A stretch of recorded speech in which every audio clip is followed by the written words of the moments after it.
महाराष्ट्रात मान्सूनच्या आगमनानं पहिल्याच आठवड्यात कहर केलाय। गेल्या 5 दिवसात म्हणजे 24 मे ते 28 मे या कालावधीत राज्यात मुसळधार पाऊस आणि वादळामुळे 21 जणांचा मृत्यू झाला, तर 12 जण जखमी झालेत। बहुतेक मृत्यू हे वीज कोसळल्यामुळे झालेत, जिथे 8 जणांना अकाली जीव गमवावा लागला, तसंच 22 प्राणी दगावलेत।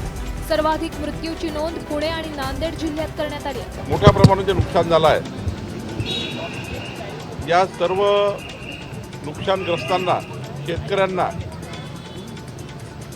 केंद्र शासनाच्या आपत्ती व्यवस्थापन